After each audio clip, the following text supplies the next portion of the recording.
Well descriptive embryology में ये next topic that is about the amphibian embryology, यानी कि फ्रॉग की या टोड की या सैलमेंडर की, उसकी एम्ब्रियोलॉजी स्टडी होगी.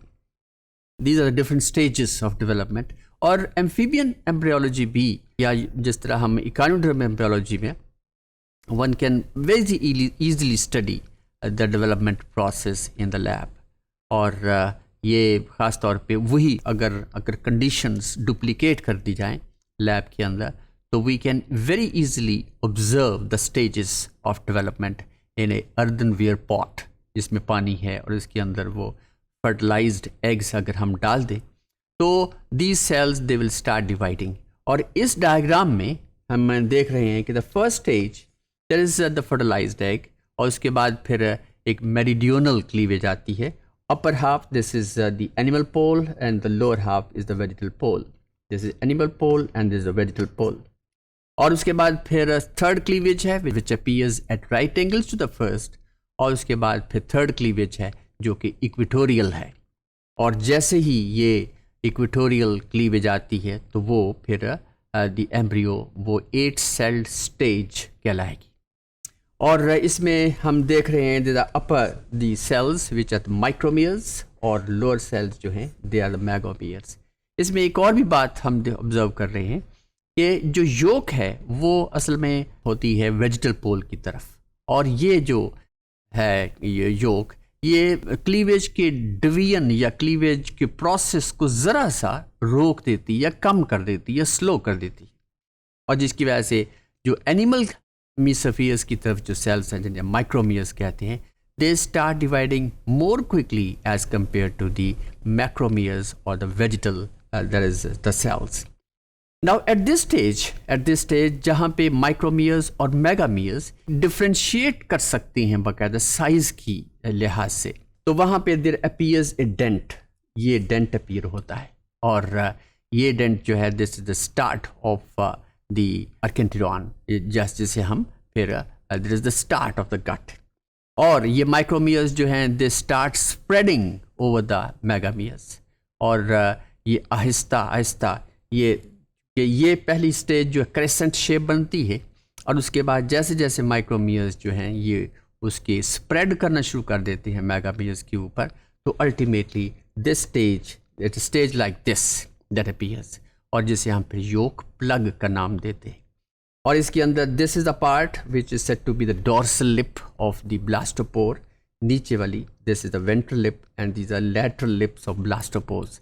ये पोर्स जो हैं this is very important pore which is the vegetal, this is the which is the start of the that is development process. और इसे हम फिर नेक्स्ट द सेकेंड क्लीवेज, ये सारी वही चीज़ें हैं जो हमने ऑलरेडी देख लिया, माइक्रोमियर्स और मैगामियर्स.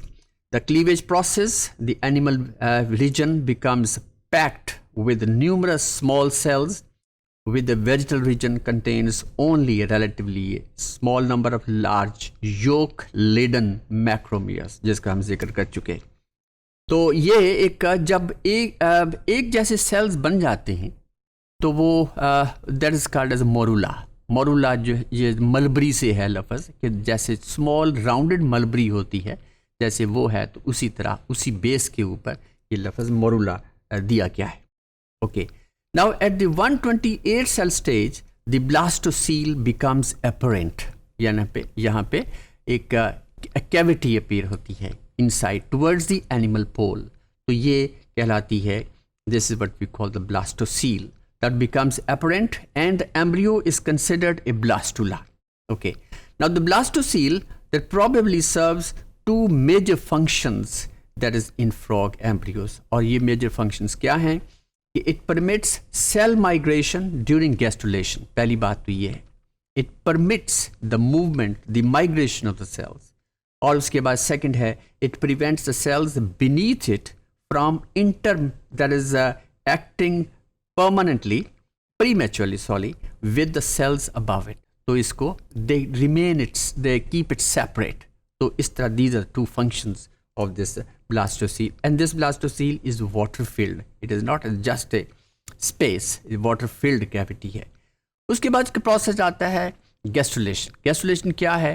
This is the movement of cells, this is the movement of cell, literally cells जो है मूव करते हैं from one place to the other, और ultimately a 3-layered embryo is formed. And when this 3-layered embryo is formed, तो इसे हम फिर gastrula का नाम देते हैं. और यहाँ पिछली डायग्राम्स में तो हमने देख लिया कि बाहर से superficially how it appears to be, क्योंकि जब वो डेवलपमेंट हो रही होती है किसी वैट के अंदर या फिर किसी अर्दनवेयर पॉट के अंदर, तो इसे हम मैग्नीफाई करके देख सकते हैं बाकायदा. ये तो हमें तो it looks very good to, it's very good to look eight.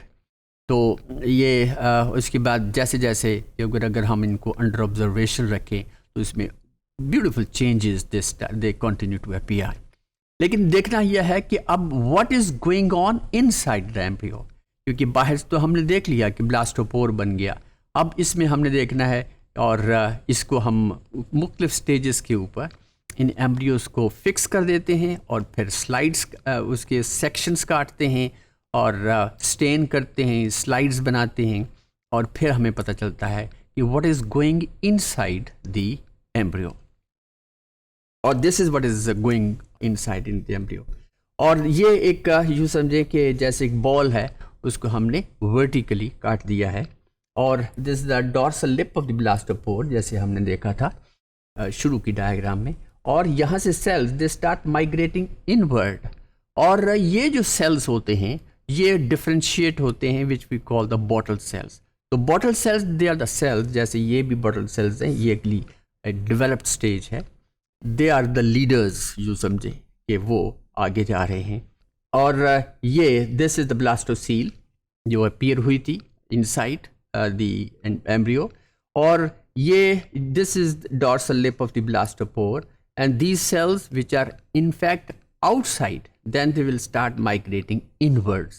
और इस तरह ये जो एक ट्यूब सी बन गई, इसे हम कहेंगे फिर आर्केंटिरॉन का नाम देंगे. और ये जैसे जैसे ये अब बढ़ेगी, जैसे जैसे बढ़ेगी, और जो ब्लास्टोसील है वो ओब्लिटरेट होती जाएगी, और ये आर्केंटिरॉन डेवलप होती जाएगी. और इस तरह ये सेल्स जो हैं, ये जो एम्ब्रियो है, it becomes differentiated into 3 layers. और कोई भी एक्टोडर्मल सेल्स जो है वो इनसाइड मूव नहीं करेगा. जो वो सेल्स जो कि lower lip of the blastopore से एंटर होंगे, they will be the endodermal cells, और जो dorsal lip of the blastopore से एंटर होंगे, they will be the mesodermal cells. और इस तरह गैस्ट्रुलेशन दैट बिगिंस, ये थोड़ा सा हम देख लेते. Gastrulation begins at the future dorsal side, at the future dorsal side, ये डॉर्सल साइड कहलाती है इस एम्ब्रियो की.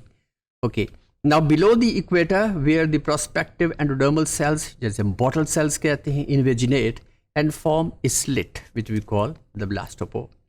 The bottle cells line the early archenteron, ये हमने देख लिया. Now number 2, after the bottle cells the next sales that enter the embryo, they form the prechordal that is plate and the mesodermal of the notochord.